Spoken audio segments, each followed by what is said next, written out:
우리 친정가족은 부모님과 여동생이 있습니다. 우리 친정은 바닷가 어촌마을이고 부모님은 생선 장사를 하십니다. 그랬기에 밥상 위에는 항상 생선이 빠지지 않고 올라올 정도였고 동생과 저는 생선을 많이 먹고 자랐습니다. 물론 생선을 좋아했던 것은 당연했고요. 어릴 때는 그러한 모든 것이 참 좋았어요.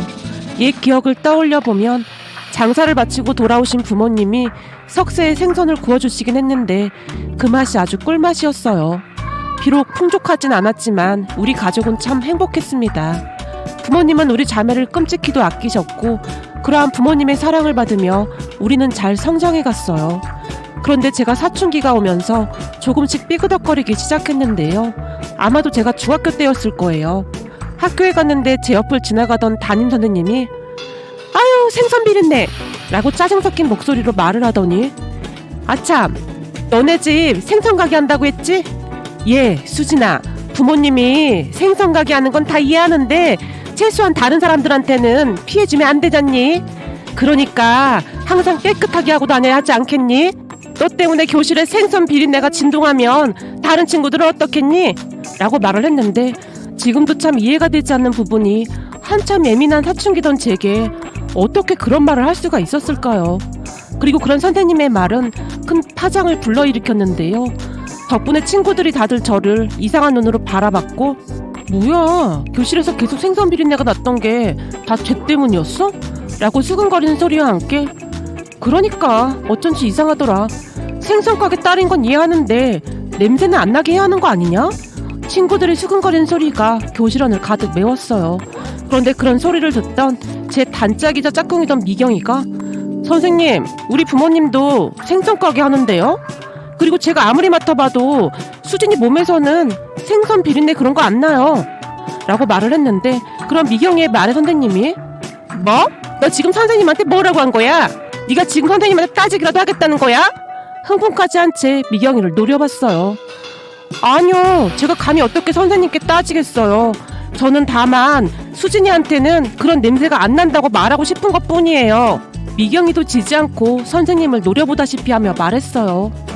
니네 부모님은 큰 도매 업체를 운영하고 계시잖니? 근데 수진이 부모님처럼 광주리에다 생선을 넣고 파는 거하고는 다른 거지. 다르긴 뭐가 달라요? 우리 집에 가면 생선 천지예요. 그렇게 따지고 보면 저한테 냄새가 더 나야 하는 거 아니겠어요? 라며 미경이가 선생님께 더 큰 목소리로 말했어요.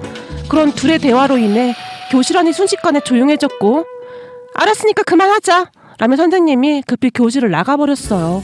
사실 미경이네 아버지는 큰 생선 도매업을 하셨고 거기다 5층짜리 상가 건물도 가지고 있을 만큼 집이 상당히 부자였기에 학교에 후원도 많이 하는 그러니까 지역에서 꽤 영향력 있는 그런 분이셨거든요. 그랬기에 선생님은 그런 미경이에게는 어떠한 말도 하지 못한 채 나가버렸던 겁니다. 그렇게 선생님이 교실 밖으로 나가자마자 선생님이란 사람이 말하는 게 참 꼴불견이다. 그치? 수진아 신경 쓰지 마. 저 선생님 괜히 오버한 거야. 그리고 이따가 학교 끝나고 니네 집 들렀다 갈까? 난 니네 엄마가 그 석쇠에 구워준 생선이 너무 맛있어. 나 가도 되지? 그때 니네 엄마가 나 맨날 와도 된다고 했단 말이야. 라며 미경이가 제게 애교까지 떨면서 말했어요. 넌 생선도 지겹지도 않아? 너희 집에서도 생선 먹을 거 아니야. 제가 귀찮다는 듯이 대답했는데 사실 선생님의 그런 말 때문에 상당히 기분이 좋지 않았거든요. 하지만 미경이는 그런 저를 전혀 신경 쓰지도 않았는데요. 지겹긴 뭐가 지겨워. 난 맛있기만 하구만. 그 석쇠에 지글지글 구워진 고등어를 김이 모락모락 나는 흰 쌀밥에 얹어 먹으면 얼마나 맛있는데 우리 엄마는 그걸 못한단 말이야. 아무래도 그 맛이 안 나. 그래서 내가 우리 엄마가 하는 걸 자세히 지켜봤거든. 근데 방법은 아줌마랑 얼추 비슷하긴 한데 맛이 다르단 말이야. 아무래도 우리 엄마 손은 똥손이 분명해. 아빠도 그랬어. 음식 못하는 대회 나가면 1등 할 거래. 저번에는 생선을 반이나 태워서 아빠랑 난 숯덩이를 먹는 그런 기분이었다니까. 맛이 이상하다고 하면 엄마가 밥상을 뒤집어 엎을까봐 꼭 참고 먹었잖아. 우리 아빠랑 난 이렇게 산다. 라며 미경이가 고개를 절레절레 흔들었어요. 좀 전에도 말씀드렸듯이 미경이네 집은 상당히 부자예요. 그래서 그랬는지 친구 미경이는 자신감이 넘쳤고 당당했습니다. 하지만 그런 미경이에 비해 저는 항상 움츠러들었는데 그날 저는 선생님의 말 때문에 큰 상처를 받았고 학교를 가기 전에 혹시나 생선 냄새가 날까봐 항상 조바심을 낼 정도였어요. 어느 날부터는 밥상에 생선을 올리지 말라고 할 정도였으니까요. 그렇게 저는 어느 순간부터 우리 부모님이 생선 장사를 하는 것을 창피했던 것 같아요. 물론 겉으로는 아닌 척을 했지만 분명히 우리 부모님을 창피하게 생각하고 있었습니다. 그 뒤 대학을 입학하게 되면서 서울로 올라왔고 중학교 때부터 단짝 친구인 미경이와 함께 자취를 하게 되었어요. 평소 우리가 워낙 단짝이었기에 엄마들끼리도 자연스럽게 친하게 지냈고 그런 두 분은 미경이와 저를 같이 자취시키면 안심이 될 것 같다고 생각하셨거든요. 미경이 부모님도 참 좋은 분들이셨는데 미경이네 집이 상당히 부자였음에도 미경이 부모님은 우리 부모님이 작은 생선가게 운영하는 것에 대해 별 상관도 하지 않는, 아니죠, 오히려 우리 엄마에게 생선 요리 방법 등을 물어보고 할 정도로 두 분 다 예의 바르고 참 좋은 분들이셨어요. 미경이와 저는 대학부터 제가 결혼하기 전까지 쭉 같이 자취를 했지만 그 사이 다툰 적이 한 번도 없을 정도로 참 사이가 좋았어요. 가끔 미경이가 엉뚱한 짓을 해서 기겁을 하긴 했지만 말이죠. 그러니까 그 석쇠에 구운 생선을 직접 해먹어 보겠다며 가스레인지에 생선을 구웠다가 새까맣게 태워서 그 연기 때문에 옆집에서 신고를 했던 적이 있었거든요. 그럼 미경이를 보며 넌 생선이 지겹지도 않니? 라고 제가 물었는데 그때까지도 저는 우리 부모님이 생선 가게를 하는 것이 싫기도 했고 다른 한편으로는 여전히 창피하다는 생각을 하고 있었으니까요. 핑계인 것은 알지만 학교 다닐 때 선생님들의 말 한마디 한마디가 제게는 큰 상처가 되어 잘 아물지 않았거든요. 하지만 친구 미경이는 그저 해맑게 웃으며 야, 지겹긴 뭐가 지겨워. 근데 니네 엄마가 보내준 귀한 생선인데 다 태웠네. 어쩜 닮아도 우리 엄마 똥손을 그대로 닮을 수가 있냐? 망했네, 망했어. 옆집 아줌마가 놀래서 완전 혼비백산한 거 있지? 불났다고 소리 지르고 난리도 아니었어. 라며 한숨을 쉴 뿐이었는데 친구 미경이는 항상 그런 식이었어요. 그리고 아마도 저는 그런 미경이를 부러워하고 있었던 것은 아니었을까 싶네요. 그 뒤에도 미경이와 저는 둘이 자취를 하면서 잘 살았고 가끔씩 미경이 부모님이 올라오셔서 이것저것 챙겨주셨어요. 그런 미경이 부모님은 항상 옷도 멋지게 입으시곤 했는데 미경이 부모님이 우리 부모님이었다면 얼마나 좋았을까라는 생각을 몇 번이나 했었는지 모르겠습니다. 지금 돌이켜 생각해보면 얼마나 철딱서니가 없었던지 그랬던 제 자신이 그저 한심하고 부끄럽기만 합니다. 그러던 어느 날 제 인생을 뒤집어 놓고도 남을 만한 충격적인 사건이 일어났는데요. 그날도 여느 날과 다를 바 없는 그런 날이었어요. 퇴근을 하기 위해 책상을 정리하고 있었는데 친구 미경이에게 전화가 걸려왔어요. 수진아, 끝났어? 미경이가 물었어요. 지금 책상 정리하고 나가려고. 근데 왜? 너 또 뭐 먹으러 가자고 전화한 거지? 제가 미경이에게 물었는데 어떻게 알았지? 역시 내 절친이라 나에 대해 아는 게 너무나 많단 말이야. 너 퇴근하고 우리 자주 가는 그 삼겹살집 있잖아. 거기로 와. 난 지금 출발하니까 거기서 기다리고 있을게. 그날따라 미경이의 목소리가 더욱 밝아 보였어요. 또 삼겹살이냐? 오늘은 내가 월급 탔으니까 소고기 사줄게. 소고기 먹자. 라고 제가 말을 했지만 됐어. 소고기는 몇 점 먹으면 느끼해서 얼마 못 먹어. 난 삼겹살이 훨씬 좋아. 삼겹살 구울 때 김치까지 구워서 같이 쌈 싸 먹으면 얼마나 맛있는데. 그러니까 삼겹살집으로 와. 네가 쏜다고 했으니까 나 오늘 배 터지게 먹을 거다. 라며 미경이가 들뜬 목소리로 말했어요. 알았어. 실컷 먹어. 내가 너 먹고 싶은 거 다 사줄게. 라며 제가 활짝 웃었는데요. 그 순간 미경이가 근데 저기 말이야. 오늘은 나 혼자가 아니야. 누구랑 좀 같이 갈 건데 이해해 줄 거지? 라며 제 눈치를 보며 물었어요. 뭐? 누군데? 나도 아는 사람이야? 너도 알다시피 내가 낯을 많이 가려서 처음 보는 사람이랑 삼겹살 먹고 그럴 성격은 아니잖아. 제가 걱정스레 말을 했는데 그런 제 말은 사실이었거든요. 미경이와는 달리 제 성격은 굉장히 내성적이었으니까요. 저기 전혀 모르는 사이는 아니고 저번에 내가 말했던 우리 회사 정대리님 말이야. 그 정대리님하고 같이 갈 거야. 내가 너랑 밥 먹을 거라고 하니까 나 따라간다고 지금 내 옆에 딱 붙어 있어. 무슨 자석도 아니고 아무리 밀어내도 꼼짝도 안 하고 그냥 딱 붙어 있어. 그러니까 나도 어쩔 도리가 없어. 암튼 이따가 보자. 라며 미경이가 급히 말을 했고 미경아 저기 그건 좀 이라고 제가 말을 하고 있었지만 전화는 이미 끊어진 상태였어요. 여기서 미경이가 말한 정들이란 사람은 미경이와 같은 회사에서 일하는 직원인데요. 어느 날 미경이 책상 앞에 미경이와 제가 나란히 찍은 사진 액자를 보더니 저를 소개해달라고 미경이를 계속 졸라대던 사람이었어요. 하지만 저는 아직 남자친구를 사귀고 싶은 마음이 없었기에, 아니죠, 성격이 워낙 소심하다 보니 모르는 사람과 단둘이 앉아서 대화를 하고 싶은 생각이 전혀 없었다는 말이 맞을 것 같네요. 어찌되었던 그동안 계속 소개팅을 거절하고 있었는데 그런 제게 야, 정대리 사람 진짜 좋아. 내가 널 얼마나 아끼는데 너한테 아무나 소개시켜주겠냐? 너랑 나는 영원히 서로 연결되어 있는 그런 사이잖아. 그래서 너무 아까워서 그래.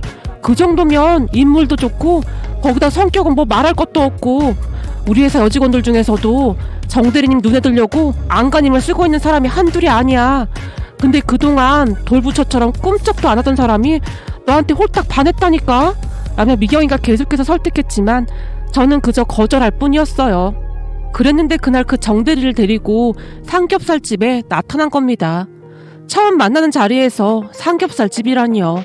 하나밖에 없는 제 절친이지만 어느 때 보면 진짜 엉뚱하다는 생각만 든답니다. 결국 그날 저는 그 삼겹살집에서 얼떨결에 소개팅 아닌 소개팅을 하게 되었는데, 미경이 말처럼 정대리란 사람은 성격이 참 좋아 보였어요. 낯을 많이 가리는 저조차도 깔깔거리며 웃게 만들 정도였으니까요. 미경이만큼이나 밝고 따뜻한 사람이구나 라는 생각이 들었는데, 한참을 웃고 떠들던 정대리가 저기 제가 사진 보고 한눈에 반했습니다. 딱 제 이상형이세요. 저 몇 번만 만나주시면 안 될까요? 라고 물었어요. 저기 제 성격이 좀 소심해서 낯도 많이 가리고 하거든요. 라며 제가 머뭇거리며 대답했어요. 그건 걱정 안 하셔도 됩니다. 제가 불편하지 않게 해드릴 자신 있습니다. 정대리가 자신만만하게 말했어요. 그리고 옆에 있던 미경이도 정대리님, 제 친구 진짜 어디 내놔도 아깝지 않은 친구예요. 근데 모태 솔로라 정대리님이 잘해주셔야 해요. 모르는 게 너무 많거든요. 라며 거들었는데, 미경이는 정대리가 워낙 좋은 사람이라고 생각을 해서 그랬는지 저와 잘 되길 바라는 눈치였어요. 그때 정대리와 저는 가끔 만나서 차도 마시고 밥도 먹으면서 조금씩 가까워져 갔는데, 긴 시간을 같이 있어도 시간 가는 줄 모를 정도로 편하고 좋은 사람이었어요. 그렇게 정대리와 저는 사귀게 되었는데, 정대리는 항상 한결같이 제게 그렇게 잘할 수가 없었어요. 우리 둘이 한 1년 반쯤 사귀던 어느 날 남친의 엄마가 저를 만나보고 싶다고 했고, 떨리는 마음으로 남친 집에 인사를 갔습니다. 여기서 잠시 남친 집안에 대해 설명을 드리자면, 남친 집은 정말 잘 살아요. 그러니까 남친 부모님이 유산 받은 것도 꽤 있으셨고, 남친 아버지가 사업을 하시는데 그 사업도 잘 되는 편이다 보니 제가 생각했던 것보다 훨씬 더 부자였어요. 그랬기에 저는 더욱 긴장할 수밖에 없었는데, 모든 것에 있어 우리 집안과 차이가 많이 났거든요. 그렇게 그날 첫 인사를 드리기 위해 남친 집 앞에 섰는데, 이건 뭐 집부터 어마어마하더라고요. 그 순간 더 긴장을 한 채 집 안으로 들어섰는데, 우선 남친 부모님의 첫 인상은 나쁘지 않았어요. 두 분 다 환하게 웃으시며 저를 맞아주셨거든요. 그런 남친 부모님을 보며 약간은 마음이 놓였던 것 같은데, 얼마 뒤 그 모든 것이 제 착각이었다는 것을 알게 되었답니다. 집안에 들어서자 식탁 한가득 음식이 차려져 있었는데, 어서 와요. 내가 나름 음식을 준비했는데 입맛에 맞으려나 모르겠네요. 라며 남친 엄마가 반가운 표정으로 활짝 웃으셨어요. 안녕하세요. 음식이 진짜 맛있어 보여요. 저도 모르게 감탄했는데요. 차려진 음식을 보며 음식이 이렇게까지 화려할 수도 있는 것이구나 라는 생각이 들 정도였으니까요. 그렇게 식탁에 앉아 식사를 하며 이런저런 대화를 나누게 되었고, 제게 이것저것 묻던 남친 엄마가 부모님이 생선 가게를 운영하신다면서요? 라고 물었는데, 저도 모르게 표정이 굳어져 버렸고, 아, 네 라고 기어들어가는 목소리로 대답을 했는데, 저도 모르게 고개를 푹 숙이고 말았어요. 사실 그렇지 않아도 남친 집과 우리 집이 너무 많이 차이가 나는 듯해서 걱정이 가득했으니까요. 그때 당시 제 머릿속은 굉장히 복잡했는데, 상견례를 어떻게 하지? 우리 부모님을 보고 결혼을 반대하면 어떡하지? 그런 생각들이 제 머릿속을 가득 메우고 있었어요. 그런데 그런 제 마음을 알 리가 없는 남친 엄마가 그럼 생선가게 딸이니까 생선에 대해 많이 알겠네요? 라고 제게 물었는데, 그 순간 제 얼굴이 새빨개졌고 제가 다시 고개를 푹 숙였어요. 저기 우리 부모님이 생선가게를 하긴 하시는데 그냥 작게 하는 거고, 저는 생선에 대해 잘 모릅니다. 관심도 없고 딱히 좋아하지도 않습니다. 라는 말을 했던 것 같은데 그 순간 생선 장사를 하는 부모님이 다시 창피하다는 생각을 하게 되었고 말을 하는 내내 고개만 푹 숙이고 있었어요. 그리고 그런 제 말을 듣던 남친 엄마가 제 얼굴과 표정에서 뭔가를 느끼셨던 것인지 안색이 순식간에 바뀌었는데요. 가만히 보니 우리 집안과 수진씨가 잘 안 맞는 것 같네요. 라며 남친 엄마가 저를 바라봤어요. 남친 엄마의 말에 옆에 있던 남친이 깜짝 놀란 채 엄마 그게 무슨 말이야. 다른 사람도 아니고 엄마가 어떻게 그럴 수가 있어. 라며 흥분까지 한 채 남친 엄마를 노려봤어요. 뭘 그렇게까지 흥분하고 난리야. 난 다만 우리 집안과 안 맞는 것 같다고 한 것뿐인데. 남친의 말에 남친 엄마도 기분이 나쁘셨던지 목소리 톤이 약간 높아져 있었어요. 그리고 남친 엄마와 남친의 대화를 듣기만 하시던 남친 아버지가 둘 다 그만하지. 나중에 손님 가면 이야기하자고. 라며 조용히 말씀하셨어요. 그렇게 저는 음식이 입으로 들어가는지 코로 들어가는지도 모른 채 급히 식사를 하고 그곳을 나왔는데요. 문 밖으로 나오던 순간 제 자존감이 처참히 무너져 내리는 그런 느낌이었다고 해야 할까요? 그리고 제 눈에서 눈물이 흘러내리기 시작했는데 그런 제 모습을 보던 남친이 수진아 정말 미안해. 우리 엄마가 원래 그런 사람이 아니거든. 근데 오늘은 왜 그러시는지 모르겠네. 내가 대신 사과할게. 라며 두 손으로 제 손까지 잡으며 미안해했어요. 저기 미안한데 지금은 나 혼자 있고 싶으니까 그만 들어가봐. 사실 희준씨네 집이랑 우리 집이 차이가 나는 건 사실이니까. 희준씨 어머님이 내가 마음에 안 들 수도 있지. 이해는 해. 라며 제가 밖으로 나와 택시를 잡아 타고 집으로 들어갔는데 제 눈이 빨갛게 충혈된 걸 본 미경이가 수진아 너 눈이 왜 그래? 울었어? 너 오늘 희준씨네 집에 인사 간다고 하지 않았어? 라며 놀라서 물었어요. 그럼 미경이의 말에 미경아 나 진짜 너무 속상해. 우리 부모님이 생선이나 판다고 사람들이 비웃을 때마다 자꾸 움츠러드는데 그런 내 자신이 참 한심하기도 하고 부모님에 대한 죄책감이 들기도 하고 아무튼 여러 가지로 복잡하네. 나 참 나쁜 딸이지. 라며 제가 눈물을 펑펑 쏟았어요. 뭐야 혹시 니네 부모님이 생선 가게 한다고 희준씨네 부모님이 뭐라고 했다는 말이야? 이상하다. 희준씨 부모님 굉장히 좋은 분들이라고 했는데 내가 알기로는 기부도 많이 하시고 봉사활동도 많이 하시고 그런 걸로 알고 있거든. 미경이가 믿을 수 없다는 표정으로 저를 바라봤어요. 나보고 그쪽 집안과 맞지가 않는 것 같대. 그게 무슨 말이겠어? 여전히 눈물을 흘리며 제가 말했어요. 뭐야? 정말 그렇게 말했다고? 진짜 어이가 없네. 야, 다 때려치워. 돈만 있으면 뭐하냐? 진짜 짜증나네. 그러면서 다른 사람들한테는 착한 척은 다 하고 다니는 거네. 진짜 웃긴 사람들 아냐? 와, 진짜 소름 끼친다. 미경이가 저보다 더 흥분한 채 펄쩍펄쩍 뛰었어요. 그 뒤 저는 남친에게 헤어지자고 통보를 했고 남친은 절대 못 헤어진다며 매일매일 우리 집 앞에 찾아와서 저를 기다렸어요.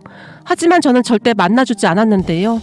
결혼 전부터 그러한 대접을 받게 되면 어찌어찌 결혼을 한다 하더라도 그 결혼 생활이 어떨지 불보듯 뻔했고 거기다 우리 부모님까지 무시할 게 분명했기에 헤어지는 게 맞다고 생각했거든요. 미경이 또한 회사에서 남친과 마주치면 모른 척 할 정도였다는데 아주 쌀쌀맞게 행동했다고 하네요. 그렇게 며칠이 지났을까요? 모르는 번호로 전화가 걸려왔고 제가 전화를 받았는데요. 저기 수진씨, 나 희준이 엄마예요. 남친 엄마가 말했어요. 네? 아, 안녕하세요. 저도 모르게 인사를 하게 되었고 잘 지냈어요? 라고 남친 엄마가 물었는데요. 저기 죄송한데 희준씨랑 저는 헤어졌습니다. 그러니까 걱정하지 않으셔도 됩니다. 제가 최대한 정중하게 말을 했어요. 실례인 줄 알겠지만 나랑 잠깐만 만나줄 수 있어요? 남친 엄마가 물었는데요. 저기 조금 전에도 말씀드렸듯이 희준씨와 저는 헤어졌습니다.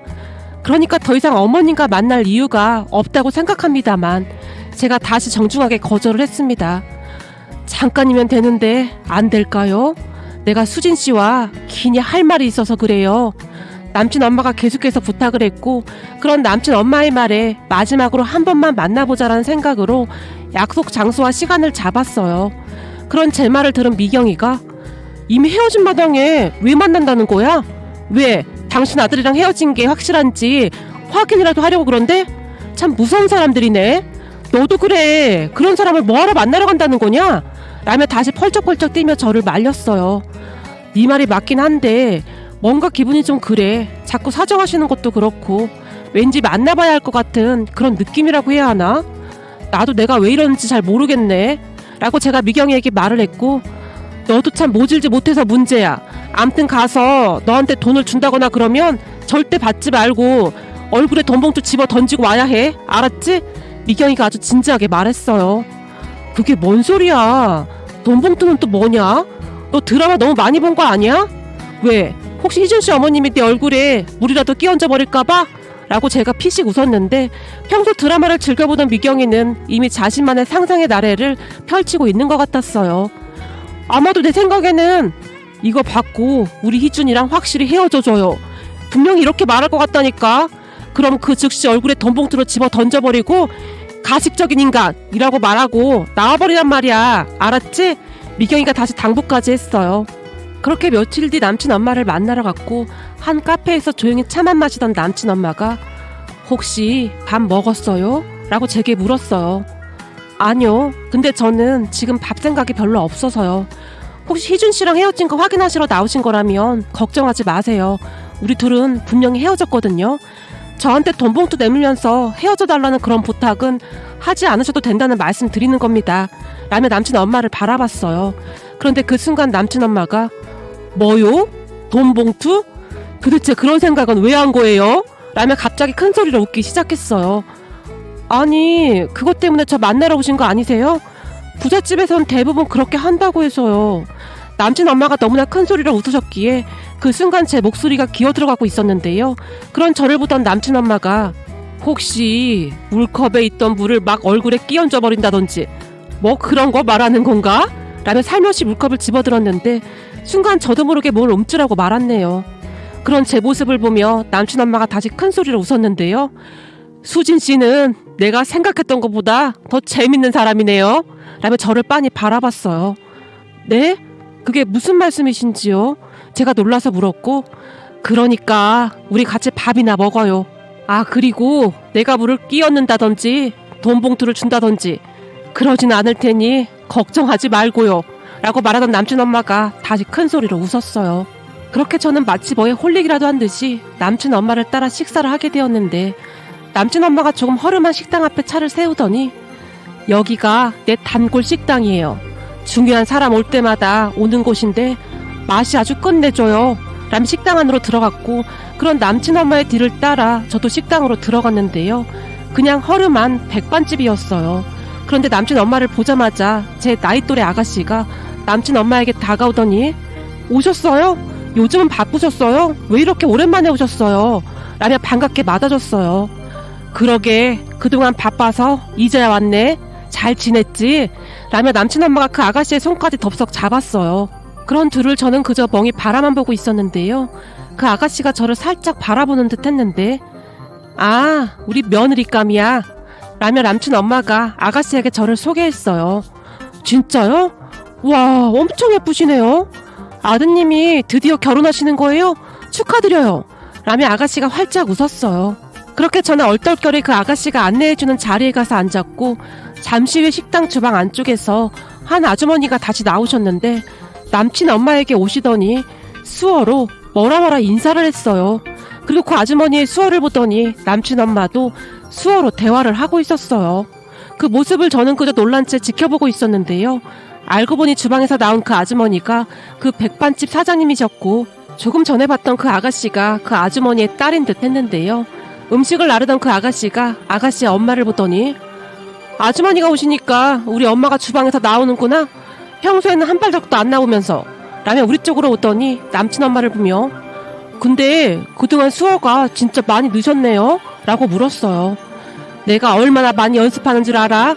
남친 엄마가 대답했고, 그렇게 한동안 남친 엄마와 이야기를 나누던 모녀가 주방으로 들어갔는데요. 그런 모녀를 보던 남친 엄마가 사실 내가 저 아가씨한테 반해서 우리 며느리 삼으려고 했는데 우리 아들이 수진 씨한테 빠져서는 내 말을 들어 먹어야 말이지. 라며 활짝 웃었어요. 그런 남친 엄마를 아무 말 없이 제가 바라보고 있었는데요. 수진 씨가 우리 집에 인사 오던 날 오해한 부분이 있어요. 물론 내가 말을 잘못한 것 같긴 한데 수진 씨가 오해했어요. 내 말 뜻은 그런 뜻이 아니었어요. 라고 말을 하던 남친 엄마가 다시 그 아가씨를 바라봤는데요. 내가 저 아가씨, 그러니까 민지를 만난 지가 벌써 한참 전이네요. 아는 분에게 저 모녀를 소개받았는데 그때 당시에는 두 사람이 참 힘들게 살고 있었어요. 당연했던 것이 민지 엄마가 듣지를 못하다 보니 말하는 것도 서툴 수밖에 없었어요. 그래서 일자리를 구하기도 만만치가 않았으니 둘이 사는 게 힘들 수밖에요. 남편이란 사람은 저 둘을 두고 집을 나가버렸으니까요. 그래서 우리가 민지를 조금씩 도와주다 보니 이렇게 인연이 되었네요. 근데 내가 민지를 보고 놀란 게 뭔지 알아요? 라며 저를 뚫어지라 바라봤어요. 네? 저는 무슨 말씀이신지 잘 모르겠습니다. 라고 제가 대답했는데요. 저기 민지 말이에요. 그 어린 나이에도 불구하고 엄마를 절대 창피하게 생각하지 않는다는 거였어요. 항상 당당하게 엄마를 소개하고 엄마에게 그렇게 잘할 수가 없었어요. 아주 끔찍하다 할 정도로 옆에서 엄마를 챙기고 주변 사람들에게 수어도 가르쳐주고 그런답니다. 그 마음이 참 예쁘지 않나요? 나는 그런 민지가 그렇게 예쁠 수가 없었어요. 라며 남친 엄마가 저를 다시 빤히 바라봤어요. 그런데 남친 엄마의 이야기를 듣던 제 눈에서 순간 눈물이 뚝 하고 떨어졌는데요. 그제서야 남친 엄마가 무슨 말을 하는지 이해를 했거든요. 그럼 그때 제게 하셨던 말 뜻이? 라며 제가 고개를 푹 숙였어요. 맞아요. 나는 그때 수진 씨네 집안과 우리 집을 비교하면서 했던 말이 아니라 수진 씨가 부모님을 창피하게 생각하고 있다는 것이 마음에 안 들었던 겁니다. 그런 마음을 갖고 있는 수진 씨가 탐탁지 않았던 것도 사실이고요. 난 우리 아들이 마음 따뜻한 사람과 결혼해서 행복하게 잘 살길 바랐으니까요. 라며 남친 엄마가 조용히 말했는데 그 말에 너무나 창피한 나머지 순간 지구멍에라도 들어가고 싶은 그런 심정이었어요. 그런데 우리 아들한테 들어보니 수진 씨가 부모님 앞으로 매달 적금을 들어가고 있다고 하던데 맞나요? 남친 엄마가 제게 물었어요. 네, 제가 해드릴 게 그거밖에 없어서요. 저 결혼하고도 조금씩 계속 넣어드릴 생각이었습니다. 저는 우리 부모님을 생각하면 항상 죄송하고 그리고 죄책감도 들고 그래서요. 라며 제가 다시 눈물을 흘렸고 남친 엄마가 그런 제 손을 잡아주며 나도 인간이다 보니 가끔은 서툴 때가 있어요. 우리 아들 생각만 하다 보니 내가 그날 수진 씨를 오해했네요. 미안해요.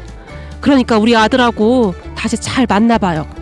그리고 앞으로는 부모님을 창피해하지 않았으면 좋겠네요. 사기쳐서 수십억씩 돈을 버는 사람보다 열심히 땀 흘려서 번 돈이 더 소중한 거니까요. 부모님이 수진 씨를 어떻게 키웠는지 늘 잊지 않았으면 좋겠네요. 난 돈 많은 며느리보다 마음 따뜻한 며느리가 훨씬 좋거든요. 그러니까 부모님의 직업을 창피하게 생각하지 말고 그분들의 삶을 존중해드려야죠. 당신들의 딸을 이렇게 훌륭하게 잘 키워내셨잖아요. 라며 남자친구 엄마가 제 손을 꼭 잡아주셨어요. 그렇게 모든 오해가 풀렸고 그 뒤 우리는 결혼을 하게 되었습니다. 시부모님은 정말 좋은 분들이셨는데 우리 부모님에게 그렇게 잘할 수가 없으세요. TV에서 보던 돈 많은 부잣집 시댁가족들이 막대하는 그러한 것을 전혀 찾아볼 수도 없었고 가끔은 우리 부모님과 막걸리에 파전을 드시는 평범한 그런 분들이십니다. 그리고 시어머님은 요즘도 가끔 내가 그 돈 봉투 얘기 듣고 얼마나 웃었는지 아니? 지금도 그 생각만 하면 혼자 피식피식 웃음이 나오는구나. 암튼 넌 엉뚱했어. 라며 저를 놀리곤 하시는데요. 어머님 그 얘기는 그만하기로 하셨잖아요. 그건 제 친구 미경이가 한 말이라니깐요.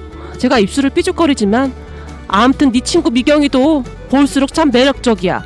그런 친구가 있다는 걸 항상 감사하게 생각해. 라며 시어머님이 활짝 웃으셨어요. 시어머님의 말을 듣고 보니 시어머님의 말씀이 맞다는 생각이 드네요. 남편과 저를 이어준 것도 친구 미경이고 항상 제 옆에서 용기를 준 것도 미경이니까요. 그러한 것을 보며 제가 참 인복이 많은 사람이라는 생각이 듭니다. 제 곁에는 소중한 사람들이 참 많으니까요. 앞으로도 항상 감사하는 마음으로 살아가겠습니다.